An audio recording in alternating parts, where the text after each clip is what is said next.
আপনি কি IELTS writing টেস্টে বারবার 6.5 পাচ্ছেন কিন্তু 7 বা 8 প্লাস নিশ্চিত করতে পারছেন না, নাকি ভাবছেন রাইটিং টেস্ট কি আদৌ 9 পাওয়া সম্ভব?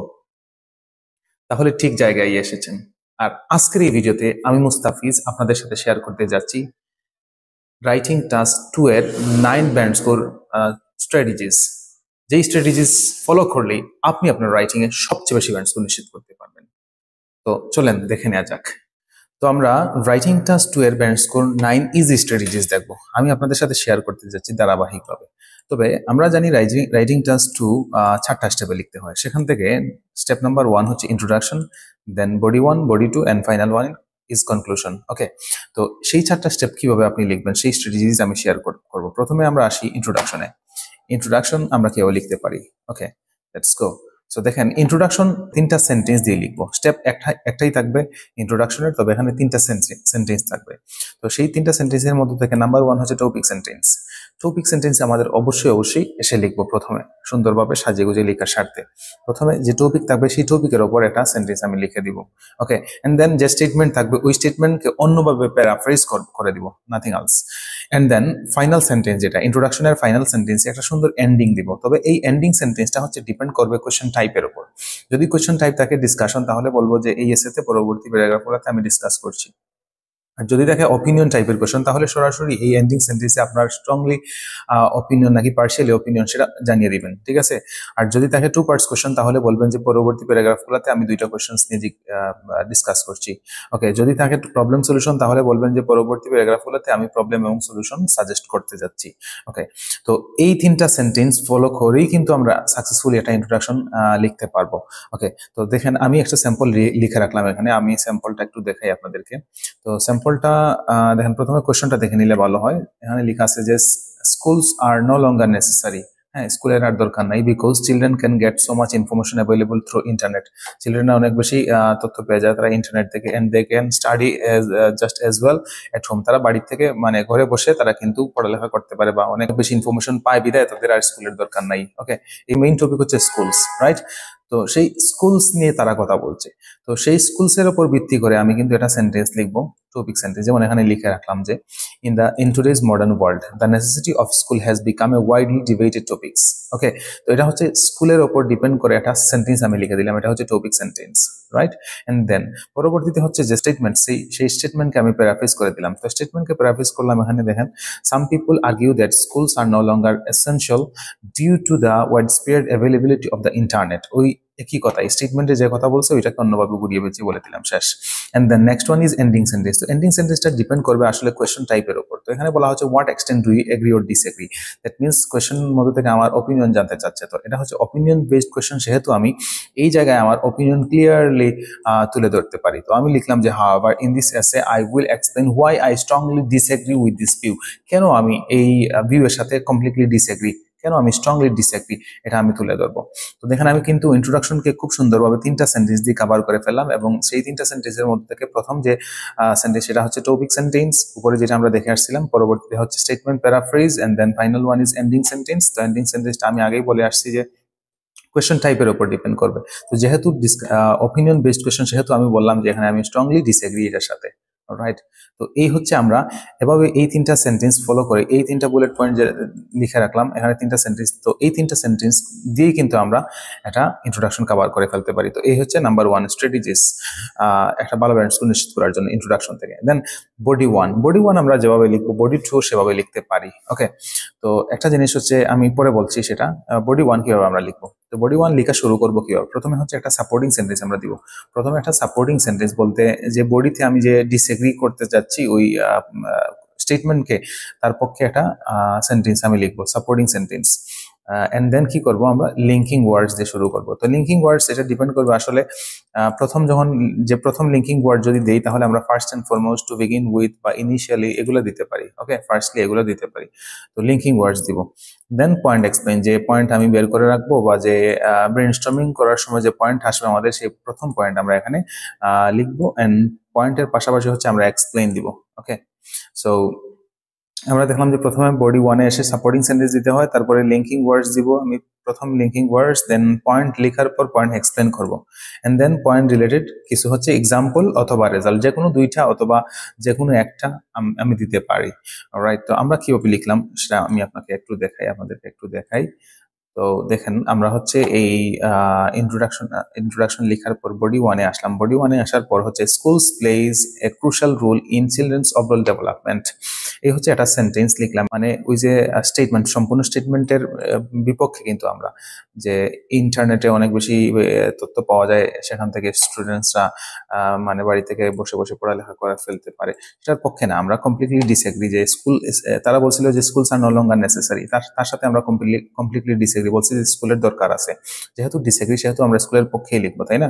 তো সেখান থেকে আমরা হচ্ছে প্রথম যে সেন্টেন্স, এটা হচ্ছে সাপোর্টিং সেন্টেন্স, আমরা স্কুলের পক্ষে সাপোর্ট দিয়ে লিখলাম schools plays a crucial role in children's overall development.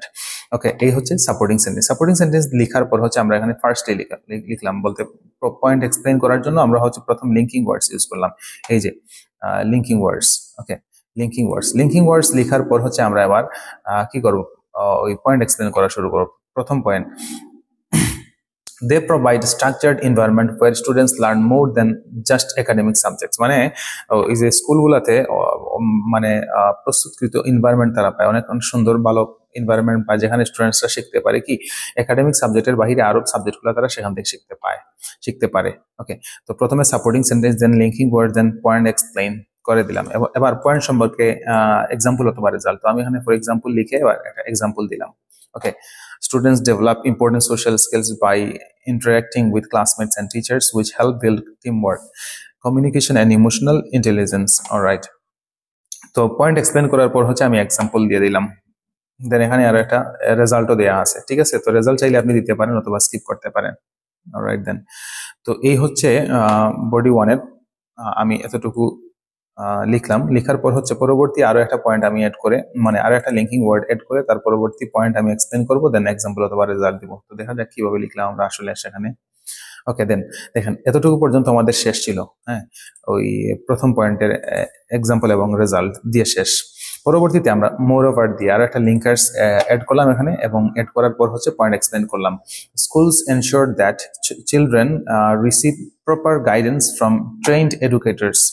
Teachers can adopt lessons to suit different learning styles and give immediate feedback, which helps students improve and stay motivated. তো প্রথমে linking ওয়ার্ডস পরে হচ্ছে point explain পর হচ্ছে আমি example অথবা result, তো এখানে একটা রেজাল্ট দিয়ে দিলাম। তো এতেই হয়ে গেল আমার এই যে body one cover. Right, linking ওয়ার্ডস দিলাম, দেন দিলাম আমি কি পয়েন্ট এক্সপ্লেন করলাম, দেন হচ্ছে আমি এক্সপ্লেইন দিয়ে দিলাম, এন্ড এক্সপ্লেইন পাশাপাশি হচ্ছে পয়েন্ট এক্সপ্লেইনের পাশাপাশি হচ্ছে এক্সাম্পল না দিয়ে আমি রেজাল্টটা দিয়ে দিলাম। বডি ওয়ান শেষ। সেম স্ট্র্যাটেজিস ফলো করেই কিন্তু আমরা বডি টু লিখবো, তবে এখানে হচ্ছে কমপ্লিটলি ডিসএগ্রি করতে গেলে হচ্ছে, যেহেতু কমপ্লিটলি ডিসএগ্রি সেহেতু আমরা এই জায়গায় সাপোর্টিং সেন্টেন্সটাকে স্কিপ করলাম। যদি হয় পার্শিয়ালি এগ্রি, তাহলে আমরা কিন্তু এবার ওই সাপোর্টিং সেন্টেন্স এড করতে পারি, অথবা ডিসকাশন টাইপ হলেও কিন্তু আমরা সেখানে সাপোর্টিং সেন্টেন্স এড করতে পারি। একই মানে স্ট্র্যাটেজিস ফলো করে কিন্তু আমরা বডি টু লিখতে পারি। তবে এখানে যেহেতু আমি কমপ্লিটলি এটার সাথে স্ট্রংলি যেহেতু এটার সাথে ডিসএগ্রি, সেহেতু আর সাপোর্টিং সেন্টেন্স লেখার প্রয়োজন নাই, সেজন্য আমি লিখলাম না। দেন কি করলাম, লিঙ্কিং ওয়ার্ডস দিলাম, পয়েন্ট এক্সপ্লেন করলাম, দেন এক্সাম্পল এবং অথবা রেজাল্ট দিলাম। পরবর্তীতে আবার লিঙ্কিং ওয়ার্ডস, তারপরে পয়েন্ট এক্সপ্লেন, তারপরে এক্সাম্পল অথবা রেজাল্ট। এইভাবেই করে কিন্তু রাইটিং টাস্ক 2 এর বডি 2 আমি কভার করে ফেললাম। যেমন এখানে দেখেন আমি লিখলাম কি ইন এডিশন, এখানে কিন্তু কোনো সাপোর্টিং সেন্টেন্স নাই, কারণ স্ট্রংলি ডিসএগ্রি বিদায়। তো বললাম যে not all students have the self discipline or motivations to study independently. For instance many young learners get, এই জায়গায় হচ্ছে একটা লিঙ্কিং ওয়ার্ডস দেওয়ার পরে হচ্ছে পয়েন্ট এক্সপ্লেন পরে হচ্ছে এক্সাম্পল দিয়ে দিলাম। ফর ইনস্টেন্স লিখে এতটুকু পর্যন্ত হচ্ছে এক্সাম্পল দেওয়ার পর আবার পরবর্তী লিঙ্কিং ওয়ার্ডস এড করলাম। লিঙ্কিং ওয়ার্ডস এড করার পর হচ্ছে এখান থেকে এতটুকু পর্যন্ত হচ্ছে পয়েন্ট এক্সপ্লেন করলাম, তারপরে আবার রেজাল্ট দিয়ে দিলাম। ওকে, সো দেখেন এই হচ্ছে strategies, point explain, example, result. এইভাবেই কিন্তু আমরা রাইটিং টাস্ক কভার করলাম। এবার আসেন কনক্লুশন কিভাবে লিখবো। কনক্লুশন লিখতে গেলে আমরা দুইটা সেন্টেন্স দিয়ে কভার করে ফেলতে হবে, এবং সেই দুইটা সেন্টেন্সের মধ্যে থেকে নাম্বার 1 সেন্টেন্স হচ্ছে ওভারঅল স্টেটমেন্ট। আমি সেই কোয়েশ্চেনের মানে স্টেটমেন্টের উপর ভিত্তি করে একটা ওভারঅল স্টেটমেন্ট লিখবো, কোনো পক্ষ না গিয়ে আর কি, একটা ওভারঅল স্টেটমেন্ট লিখবো। স্টেটমেন্ট লেখার পর হচ্ছে পরবর্তী সেন্টেন্সে আমি আমার অপিনিয়নটা আবার ক্লিয়ার করে জানিয়ে দিব। তো দেখেন আমরা কিভাবে লিখলাম সেখান থেকে। ওই যে to sum up, while internet is a useful educational tool, it cannot fully replace the benefits that school provides.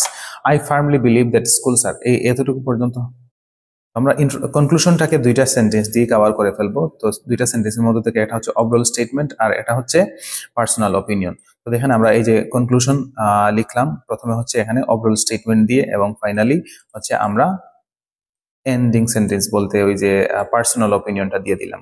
দুইটা সেন্টেন্সে কিন্তু আমাদের কনক্লুশন কভার। তো দেখেন এখানে ওই যে আমি লিখে রাখছিলাম স্ট্র্যাটেজিস গুলো হচ্ছে কনক্লুশন, ওভারঅল স্টেটমেন্ট দিব, তারপর হচ্ছে পার্সোনাল অপিনিয়ন অথবা এন্ডিং সেন্টেন্স যেটা আর কি সেটাই দিয়ে দিব। তো দিয়ে দিলাম, আমাদের রাইটিং এর টাস্ক টুটা কভার হয়ে গেল। তো অনেক সময় আমরা কি করি, রাইটিং টাস্ক টু লিখতে গেলে কিভাবে শুরু করতে হয় বা বডি ওয়ান কিভাবে সাজিয়ে গুজিয়ে লিখবো কিংবা বডি টু কিভাবে লিখবো বা কনক্লুশন কিভাবে লিখবো সেই বিষয় নিয়ে অনেক কনফিউশনে পড়ে যাই। তো আপনাদের কনফিউশন দূর করার জন্যই হচ্ছে আমার আজকের এই রাইটিং টাস্ক টু নিয়ে কিছু স্ট্র্যাটেজিস শেয়ার করা। আশা করছি আপনারা সেই জায়গা থেকে অনেক বেনিফিটেড হবেন এবং আমাদের সাথে অবশ্যই থাকবেন, কারণ আমরা ধারাবাহিকভাবে আজকে যেহেতু ফার্স্ট ক্লাস হচ্ছে রাইটিং টাস্ক টু নিয়ে এবং 9 ব্যান্ডস করে স্ট্র্যাটেজিস শেয়ার করলাম, আগামী ক্লাস থেকে আমরা টাইপ ওয়াইজ কোয়েশ্চেন্স নিয়ে ডিসকাস করবো এরকম ভিডিওতে।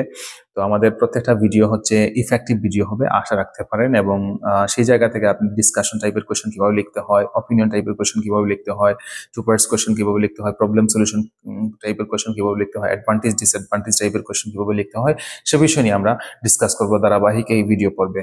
তো অবশ্যই আমাদের সাথে থাকবেন এবং আপনার রাইটিং টাস্কের যত সব ঝামেলা সবগুলা দূর করবেন ইনশাল্লাহ। আশা করছি আপনি আমাদের কাছ থেকে অনেক বেশি বেনিফিটেড হবেন। তো আজকের জন্য এতটুকুই পর্যন্ত। সবাই ভালো থাকবেন, সুস্থ থাকবেন এবং পরবর্তী ভিডিও দেখার জন্য আমাদের ক্রেভ এডুকেশন ইউটিউব চ্যানেলে সাবস্ক্রাইব দিয়ে আমাদের পাশে থাকবেন। ধন্যবাদ।